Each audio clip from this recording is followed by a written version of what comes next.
Fake pookie और उसकी मां की बात सुनकर पहुंची है मायरा अभीरा के पास। अभीरा को बताया पूकी का सच, फेक पूकी का सच। अभीरा को लगा बड़ा झटका।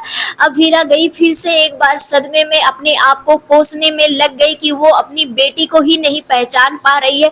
एक माँ अपनी बेटी को तो कभी भी पहचान सकती है, लेकिन वो कैसे नहीं पहचान पा रही है। अब इसके वजह से अंशुमन लेगा बहुत बड़ा एक्शन उनके खिलाफ, जो फेक पूकी बनाकर लाई है औरत। जी हाँ दोस्तों, आने वाले अपकमिंग एपिसोड में काफी ज्यादा इंटरेस्टिंग ट्विस्ट देखने को मिलने वाला है, जहां पर आप सभी देखेंगे ये सच्चाई सुनने के बाद अंशुमन बड़ा एक्शन लेते हुए नजर आएगा, क्योंकि उसे समझ में आ जाएगा किसी के इमोशंस के साथ खेलना गलत बात है। अब यहाँ पर आने वाले अपकमिंग एपिसोड में आप सभी काफी कुछ नया देखने को मिलने वाला है। एक तरफ जो फेक पूकी का सच्चाई है ये भी सामने आती हुई नजर आने वाली है, वहीं पर दूसरी तरफ चारू की मौत का, जी हाँ दोस्तों बता दें, यहाँ पर चारू की मौत का खुलासा अभीर करते हुए नजर आने वाला है, क्योंकि अभीर सोच रहा है सब कुछ स्टेबल हो जाए उसके बाद खुलासा करें, लेकिन यहाँ पर कुछ स्टेबल तो होने का नाम ही नहीं ले रहा है। सब कुछ बिगड़ता ही जा रहा है। पहले तो सादिक था और अब अरमान की ये हालत है कि वो अभी बताने में नहीं चाह रहा था, लेकिन यहाँ पर क्यारा जब सबको ही पूछते हैं तो क्यारा भी इग्नोर कर देती है, बताने से मना कर देती है। लेकिन यहाँ पर अब फूफा सा यानी कि संजय बंसल और चाची सा बार बार स्वर्णा और मनीष जी को कॉल करते हुए नजर आते हैं और वो भी फोन नहीं उठा रहे, तो अब ये सब परेशान हो जाते हैं, जहां पर पुलिस को इन्वॉल्व करने की कोशिश करते हैं।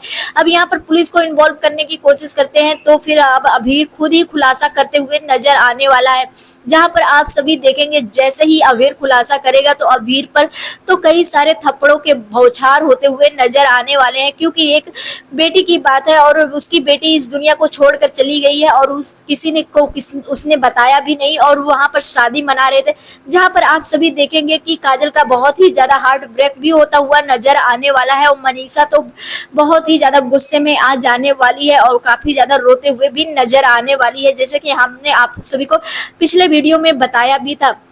वहीं पर बता दें अब यहाँ पर संजय बंसल का बहुत बड़ा हार्ट ब्रेक होगा। वहीं पर दूसरी तरफ क्रिश जो है वो काफी ज्यादा बदल जाते हुए नजर आने वाला है, और यहीं पर पूकी का सच यानी कि जैसे ही मायरा बताएगी, यहाँ पर अंशुमन को भी बड़ा झटका लगते हुए नजर आने वाला है कि वो किसी की बातों में आकर के किसी और की बेटी को पूकी बना करके ले आए, वो भी गिल्ट में जाता हुआ नजर आएगा। वहीं पर बता दें दूसरी तरफ अरमान को होश आएगा, और अरमान को जब होश आएगा तो वो डिसाइड करेगा कि वो पूकी का सच बता देगा अभीरा को, लेकिन अभीरा को बताने की हिम्मत नहीं रहेगी, इसलिए वो मायरा को ये सच बताने ही जा रहा होगा। तभी अरमान फिर से एक बार बेहोश हो जाने वाला है। अब देखना काफी ज्यादा इंटरेस्टिंग होगा कि आगे कुछ क्या नया होता है। जी हाँ दोस्तों बता दें यहाँ पर कहानी में कई सारे मोड़ देखने को मिलेंगे, जहाँ पर एक तरफ क्रिस का व्यवहार जो है वो तानिया के प्रति काफी ज्यादा खराब हो गया है शादी के बाद। अब तो वो बॉडी शेमिंग भी कर रहा है, बहुत सारी चीजें कर रहा है, हर बात पे गुस्सा दिखा रहा है। जिस तरह से बाबू बाबू करता था, अब उसका बाबू तो खत्म ही हो गया है, लेकिन अब वो पूरी तरह से विलन का रूप ले लिया है। अब देखना काफी ज्यादा इंटरेस्टिंग होगा कि क्रिस का बदलाव क्या चारू की मौत की वजह से होगा या फिर वो अभी भी वैसा ही रहेगा, क्योंकि क्रिस बिल्कुल पूरी तरह से बदल गया है। लेकिन सुनने में आ रहा है कि क्रिस पूरी तरह से फिर से पहले की तरह हो जाएगा और वो बहुत बड़ा सदमे में भी जाएगा, यहाँ तक वो पोदार हाउस छोड़कर भी जाने वाला है। आप सभी को क्या लगता है, अपनी राय हमें कमेंट सेक्शन में जरूर दे। मिलते हैं नेक्स्ट वीडियो में, बाय बाय।